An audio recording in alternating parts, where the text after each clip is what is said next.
자, 하나님 말씀 봉독하겠습니다. 신약성경 빌립보서 2장 5절부터 11절 찾으시면서 자리에서 서시겠습니다. 빌립보서 2장 5절부터 11절 교독하시겠습니다.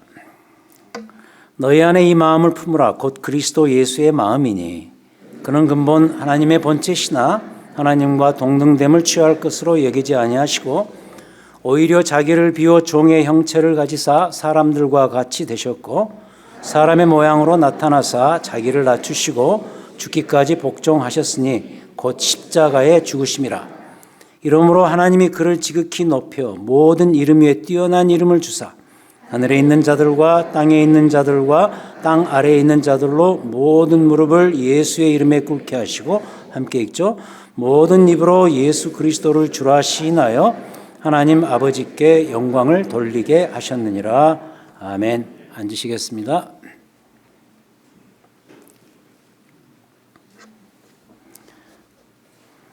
지난주에 그 가수 백지영의 총 맞은 것처럼 그 노래를 인용하면서 이 사람의 마음이라는 게 얼마나 복잡하고 또 중요하고 현실적인 기관인가, 우리 신체의 기관인가, 이거에 대해서 말씀을 드렸습니다. 여러분 실제로 그렇죠. 이 마음이라는 게요, 내 눈에는 전혀 보이지 않지만 내 하루의 삶을 좌지우지하는 정말 강력한 존재가 바로 나의 마음이죠. 예를 들어서 누군가를 미워한다는 것은 참 싫습니다. 힘든 일입니다.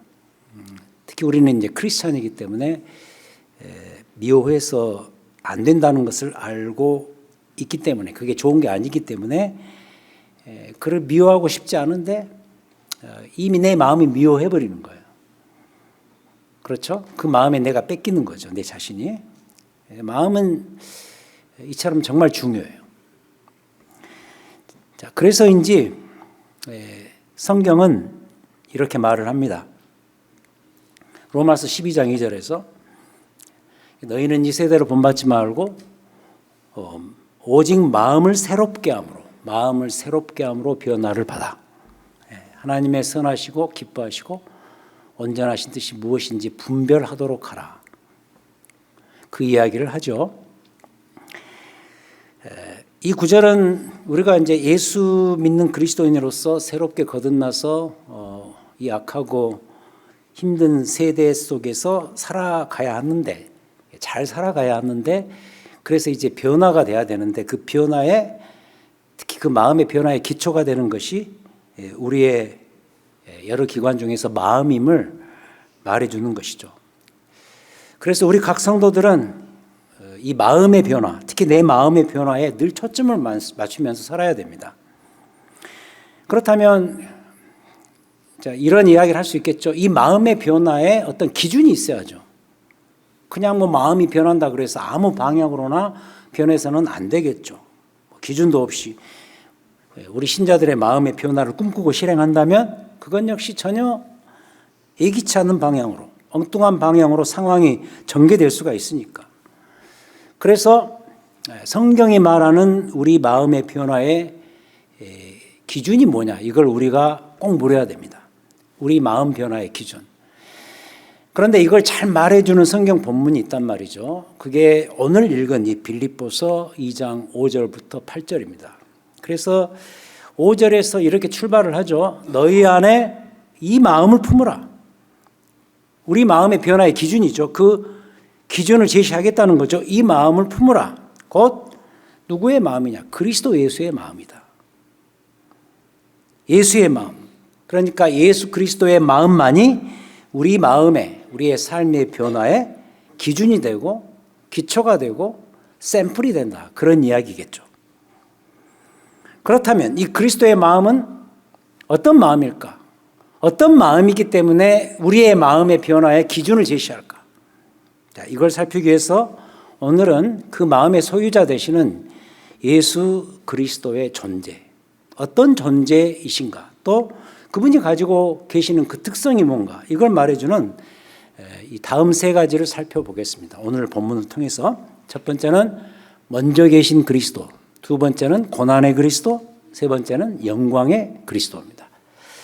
첫 번째로 먼저 계신 그리스도. 먼저 계신 그리스도. 화면 바뀌어야 되는데요. 제가 하겠습니다. 선지하신 그리스도입니다. 오늘 말씀에도 나오는데 6절 전반부에 그는 근본 하나님의 본체시나. 이 본체라는 단어가 영어로 form이네요. form.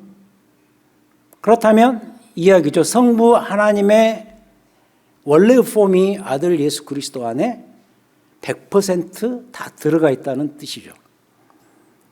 그리고 이 말은 그 다음에 나오는 6절 후반부에 나오는 동등함이라는 단어.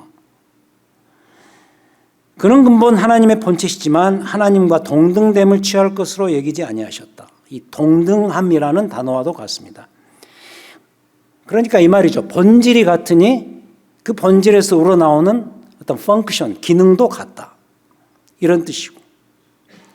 그래서 본질 면에서, 기능 면에서 성자 예수님은 성부 하나님과 완전 동등하시다. 이런 의미.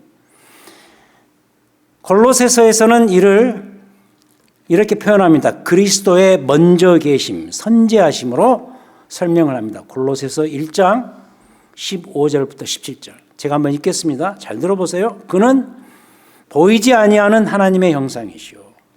모든 피조물보다 먼저 나신 이시니 만물이 그에게서 창조되되 하늘과 땅에서 보이는 것들과 보이지 않는 것들과 혹은 왕권들이나 주권들이나 통치자들이나 권세들이나 만물이 다 그로 말미암고 그를 위하여 창조되었고 또한 그가 만물보다 먼저 계시고 만물이 그 안에 함께 스탠딩 섰다 그럽니다.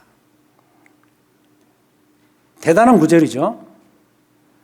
성자 예수 그리스도는 성부 하나님과 창조 때부터 이미 존재하셨고 그리고 실제로 모든 창조의 역사 과정에서도 성부 하나님과 함께 참여하셨고 즉 이따 말하겠습니다만 예수님은 2000년 전 유대 베들레헴의 인간의 몸으로 탄생하신 그때부터 계셨던 것이 아니라 창세 전부터 이미 존재하시고 계신 정말 대단한 분이셨음을 여기서 증명하고 있습니다. 근데요, 이게 우리에게는 지금 너무나도 당연히 맞는 말이고 믿는 말이지만 그 당시 특히 유대인들에게는 이 주제는 완전한 신성 모독이었습니다. 특히 요한복음 5장 그 어간에 보면은 예수님 자신도 이와 비슷한 식으로 자신에 대해서 유대인들에게 설명을 했을 때 유대인들이 이걸 듣고 예수님 자신이 아주 극심한 비난의 대상이 되셨고 심지어는 이 문제 때문에 죽음을 자초하는 그런 상황까지 가버렸습니다. 하지만 그럼에도 불구하고 이건 사실이다.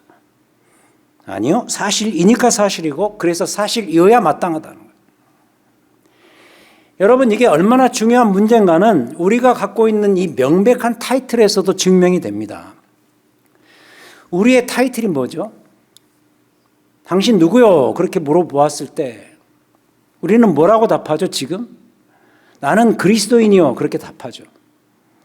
여러분들이 예수를 믿기 전에는 그냥 자연인으로서 그냥 살았습니다. 그런데 그리스도를 알고 믿고 난 이후로는 여러분 그리스도인이라는 타이틀이 여러분을 그림자처럼 따라다닙니다. 기독교인이죠. 기독이라는 말이 한문로 기초 기자에 감독할 독자거든요. 그리스도를 한문으로 바꾸면서 그 뜻과 의미를 다 그 단어 안에 넣은 것이죠. 기독. 그래서 기독이라는 말은 그리스도라는 뜻입니다. 그래서 기독교의 더 정확한 다른 말은 뭐냐? 그리스도교입니다. 영어로는 크리스티애니티죠. 그리스도교. 그래서 기독교인은 누구를 믿는다? 그리스도를 믿는다죠. 특히 성부 하나님께서 성자 그리스도를 통해 이루신 구원의 역사를 믿는 신앙이 뭐냐? 기독교다. 기독교인이라는 말도 거기서 온 거죠. 그래서 오늘 부활주의를 맞이해서 우리는 예수님의 일단 이 선제성이라 그러죠. The pre-existing Christ. 먼저 계신 그리스도. 창세 때부터 이미 계셨던 그 그리스도의 존재를 믿어야 되고, 성부 하나님과 그때부터 함께 계신 분이시고, 그래서 창조와 세상 섭리의 역사에 친히 동참하셨고, 요한계시록의 표현처럼 전에도 계셨고 지금도 계시고 앞으로도 함께 하실, 앞으로도 다시 오실 세상 역사의 진정한 주관자이심을 믿어야 하죠. 그리스도의 선지하심을 믿는, 그리스도의 이러한 존재하심을 믿는 그런 기독신앙인들이 되시기를 주님의 이름으로 축원합니다. 두 번째로 고난의 그리스도입니다. 그리스도의 고난, 그러면 우리는 주로 그분의 십자가를 먼저 생각하겠죠. 하지만 오늘 이 본문과 관련해서 그분의 고난을 생각하자면 예수 그리스도의 이 땅 강림, 성육신, 인카네이션, 이 땅에 오심 자체가 사실은 이미 다 고난이었습니다. 아마 신약성경 전체에서 그리스도를 소개하는 데 있어서 이같이 아름다운 구절이 없을 것 같습니다. 오늘 본문 2장 6절부터 8절 잘 보셔야 돼요. 2장 6절, 그는 근본 하나님의 본체셨지만 하나님과 동등됨을, 이 부분부터 취할 것으로 여기지 아니하시고, 7절, 오히려 자기를 비워 종의 형체를 가지시고 사람들과 같이 되셨고, 8절, 사람의 모양으로 나타나셨고 자기를 낮추시고 죽기까지 복종하셨으니 곧 십자가에 스스로 죽으심이라. 주옥 같은 그리스도의 정체성, 그분이 누구신가, 무언가를 한꺼번에 다 말해주는 실로 어마어마한 구절입니다. 그리스도의 성육신을 말하는 구절인데 여기에 그분의 중요한 단어죠. 의지가 담겨져 있습니다. intention, 그분의 will, 의지가 담겨져 있습니다. 제가 아까 읽으면서 동사를 강조했어요. 하나님과 원래 본체시지만 하나님과 동등됨을 취할 것으로 여기지, 의도적으로 여기지 아니하셨고, 스스로 자기를 비우셨고, 스스로 종의 형체를 가지셨고, 스스로 의도적으로 사람들과 같이 되셨고, 결국 사람의 모양으로 나타나셨고, 심지어 자기를 낮추시고 죽기까지 복종하셔서 결국 십자가에 의도적으로 스스로 친히 죽으신 그리스도. 이게 다 뭐냐? 그리스도 그분의 의지적인 결단과 행동이 포함된 동사들이죠. 이게 다 뭐죠? 이 안에 명백한 의도성이 있다는 거예요. 그게 그럼 어떤 의도였을까? 그리스도 그분께서는 왜 의도적으로 이런 행동을 하셨을까? 아마도 지금까지 인류사에 가장 강력한 영향을 끼친 성경 구절을 하나 꼽으라면 여러분 당연히 요한복음 3장 16절을 꼽으시겠죠. 하나님이 세상을 이처럼 사랑하사 독생자를 주셨으니 이는 그를 믿는 자마다 멸망하지 않고 영생을 얻게 하려 하심이라. 월드컵 축구를 할 때도 골대 뒤에 제일 좋은 자리에 누군가가 John 3:16 써서 붙이고, 하이웨이 50번을 타고 가다 보면 한 형제 있죠? 셔츠에 John 3:16 써가지고 위에서 전도 인사를 하고, 이 구절 요한복음 3장 16절 성경의 최고의 신앙 구절이죠. 그럼 보세요. 이 구절이 왜 그토록 강력한 힘을 지닐까? 두말할 필요 없이 이 구절이 가져다주는 충격적인 사실 하나 때문이죠. 하나님께서 자기 아들을 이 땅에 내어주셨습니다. 창세 전부터 하나님과 원래 동등한 분으로 계셨던 그 아들 그리스도가 이 땅에 오셨는데, 그걸 이 신약 성경의 표현을 빌리자면 특히 사도 바울 서신에 그게 많이 나오고 요한복음에 나오는데, 아들을 우리를 위해서 내어주신 거죠. hand him over to us. 우리에게 hand him over. 내어주신 거죠. 그 내어주신 이유가 뭐냐? 요한복음 3장 16절 앞부분이죠. 이유가 뭐죠? 하나님이 세상을 이처럼 사랑하사. 즉 우리를 향한 하나님의 사랑의 의지가 바로 그 이유였어요. 그런데 놀라운 것은 성자 그리스도께서 하나님의 그 사랑의 의지와 그 의지에 따라오는 구원의 구체적인 계획에 친히 다 순종을 하셨던 거예요. 그 순종이 뭐죠? 이미 말씀드린 예수 그리스도 그분이 행하신 매우 의도성이 있는 그 행동들, 이 본문 빌립보서 2장에 나오는 여러 가지 동사들이 담고 있는 그 의미, 그게 바로 그분의 순종이었어요.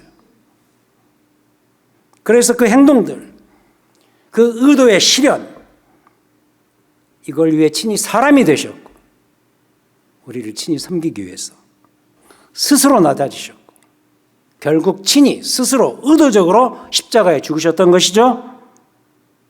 그래서 주께서 사람의 몸을 입고 이 땅에 오신 것 자체가 예수 그리스도 그분에게는 이미 고난이었습니다. 이미 고난이었습니다. 그래서 그분의 이 고난은 이렇게 설명할 수 있죠. 매우 의도적인 고난이었다.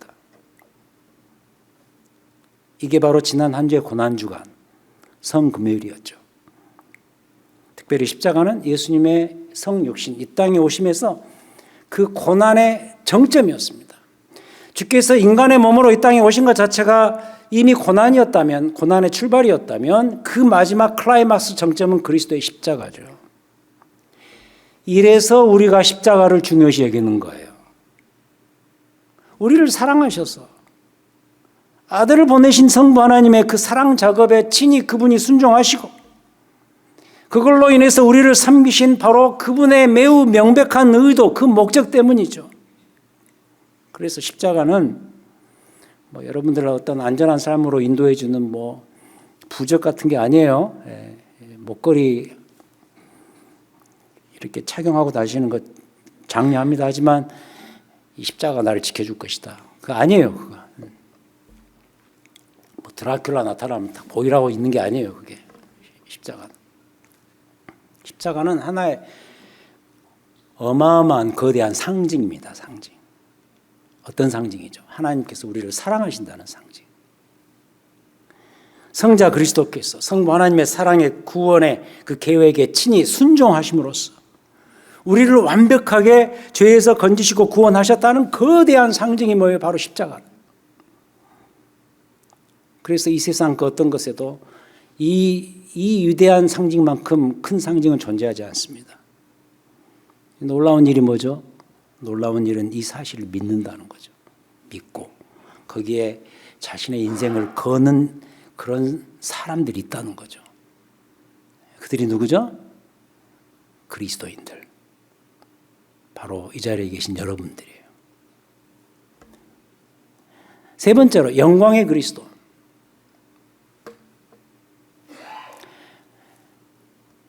오늘 말씀을 보십시오. 9절에서 갑자기 톤이 달라지기 시작합니다. 9절.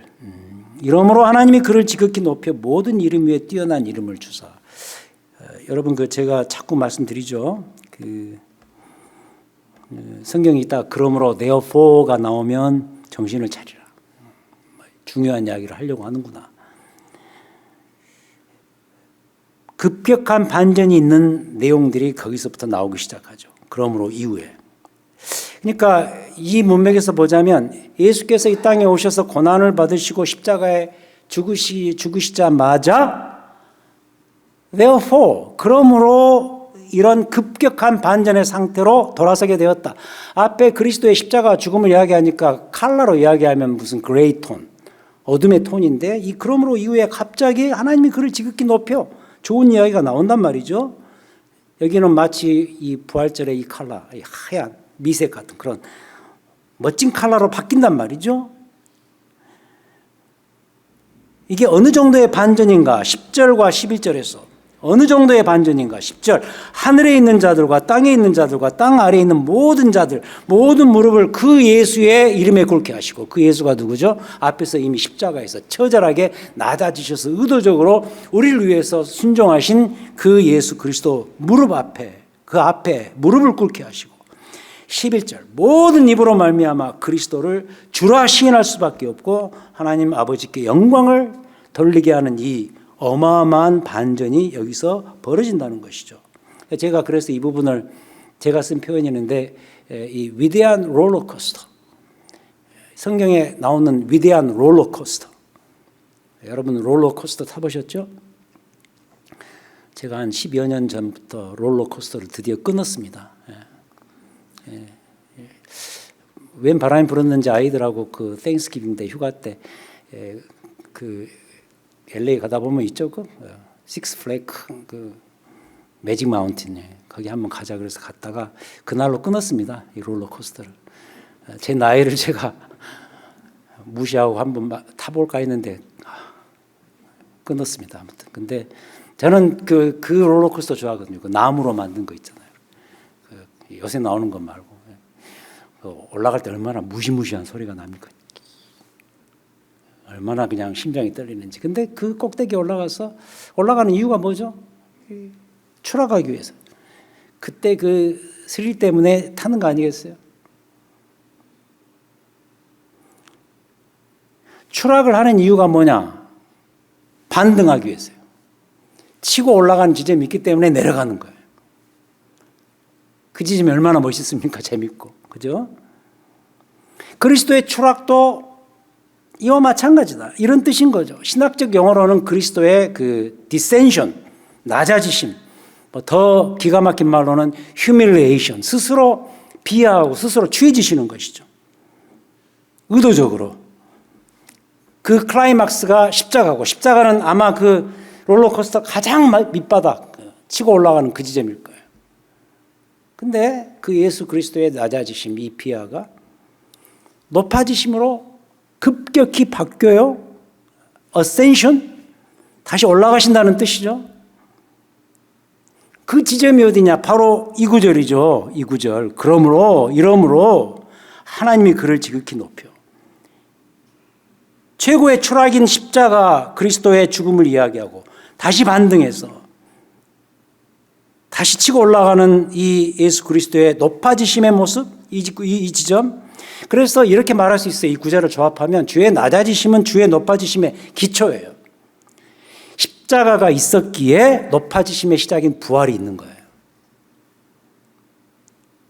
그래서 그리스도의 부활은 그분의 높아지심의 출발점이에요. 아시다시피 부활하신 예수 그리스도는 그 시작 지점인 부활 이후로 하늘로 승천하시죠. 그리고 영광의 하나님 우편에 앉아 계셔서 지금도 우리를 내려다 보시면서 다시 오시기 전까지 그 높은 자리에서 성부 하나님의 이 세상 통치에 참여하시죠. 그래서 그분이 다시 오시면 그리스도, 그분은 더 이상 우리가 알고 있는 고난의 그리스도가 아니고 영광의 주요, 영광의 그리스도시죠. 이걸 말해주는 대표적인 책이 요한계시록이죠. 위대한 책이죠. 그래서 고난받는 성도들이 이런 노래를 부르면서 이 땅을 살아갈 수가 있는 것입니다. 아까 우리가 불렀던 찬송이죠. 아멘 주 예수여 오시옵소서. 왜 아멘 주 예수여 오시옵소서 마라나타라고 우리가 찬송할 수 있는가? 그 영광의 그리스도를 맞이하기 위해서죠. 다시 오셔서 이 땅에서 살아가는 우리의 연약함과 눈물을 걷어주실 그 사실을 우리는 이미 다 알고 있기 때문이죠. 그래서 이 말이 정말 맞는 말이죠. 아멘 주 예수여 어서 오시옵소서 마라나타. 그리스도의 재림은 그래서 우리 신자들의 마지막 기대고 마지막 소망이죠. 그래서 저는 부활절의 이 부활신앙은 반드시 그리스도의 재림을 향한 소망이요 기대로 바뀌어져야 된다고 봅니다. 바뀌어지기보다는 이어져야 된다고 봅니다. 여러분 세상 사시는 것이 힘드시잖아요. 살아갈 길이 너무 힘들어서, 환경이 힘들어서 힘들 수도 있겠지만 특히 우리는 신자들 아닙니까? 이 신자의 정체성을 갖고서 우리는 이 세상에 끼어 살기 때문에 그래서 사실은 더 힘든 것이 우리 신자들의 세상살이죠. 마음대로 미워할 수도 없고 마음대로 세상을 해칠 수도 없고 거룩하고 구별되게 살아가야 되는 이 아픔이 있기 때문에 많이 힘든 것 우리에게 있습니다. 하지만 이 모든 구조 속에서 벗어날 수 있는 길이 우리에게 이미 마련되어 있다. 그 길이 뭐냐? 부활이 현실로 이루어질 바로 그날이죠. 바로 우리 주의 재림입니다. 그래서 이 말은 정말 맞죠. 아멘. 주 예수여 오시옵소서. 여러분, 이 모순의 미학이라는 말을 들어보셨는지? 모순의 미학, Beauty of Contradiction. 못 들어보셨을 수도 있어요. 왜냐하면 저작권이 저한테 있으니까. 제가 만들어낸 말이거든요. 이 말이 무슨 말인가? 이 contradiction, 모순이라는 말은 여러분 아시죠? 그 세상의 정리, 이 세상에서 통하는 그 상식, 진리대로가 아니라 오히려 그 반대 방향으로 갔는데 오히려 그게 말이 되는 거고 더 진리가 되는 그런 경우를 우리가 이 모순이라고 이야기를 합니다. 특히 모순이 주는 미학이라고 말할 수 있겠죠. 근데 거기에 딱 맞는 대표적 상황이 오늘 우리가 배운 이 세 단계의 그리스도, 그분의 마음입니다. 복습을 하자면 원래는 선지하신 분, 하나님과 창세 때부터 함께 하셨던 어마어마한 대단한 그런 분. 그런데 고난의 순종을 위해서 이 땅에 친히 오신 분. 그 정점으로 그 피어리어드로 십자가에 죽으신 그분. 그래서 결국 영광의 타이틀을 다시 회복하신 그분. 그분이 누구죠? 예수 그리스도. 지금의 우리는 이 세 번째 단계 중에 두 번째 단계에 2번에 있다고 보여집니다. 우리를 사랑하셔서 이 땅에 고난의 종으로 오신 그 그리스도의 마음을 본받는 일이겠죠. 여기서 필요한 것이 뭐냐? 이 모순의 미학이죠. 모순의 마음이죠. 여러분, 우리는 늘 그런 것 같아요. 우리는 그런 목표를 가지고 대부분 삽니다. 내가 누군가, 나의 나됨을 증명하기 위해서 사는 것 같아요. 나의 어떤 그 셀프 아이덴티티. 그것을 추구하고 그것을 설명하기 위해서 사는 것 같은 우리 인생. 그런데 그게 저절로 뭐 자연스럽게 되어지는 게 아니지 않습니까? 이 사회 속에서 그걸 하려고 한다면 이 사회 속에서 그런 비슷한 일들이 벌어지는데 그게 뭐냐면 대표적으로 우리는 그런 거 있습니다. 아주 죄된 습관인데요. 우리 그런 거 있습니다. 남을 누르면 내가 올라가는 줄로 착각을 하죠. 이게 내가 누군가를 설명하기 위해서 자꾸 막 남을 누르는 거예요. 누군가를 막 비판하면 그 비판한 내가 올바른 사람인 것으로 증명될 것처럼 생각하고 살죠.